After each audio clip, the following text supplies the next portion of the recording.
The digitizer's not working properly. If you look when I touch it right here,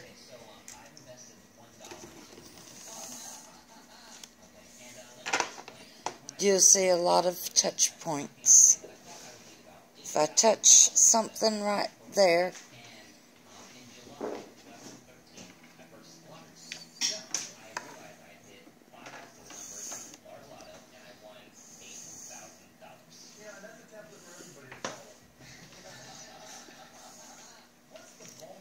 there's no response.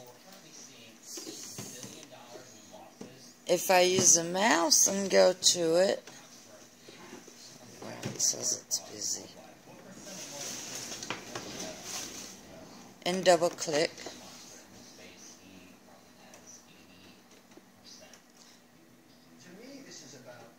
it opens properly.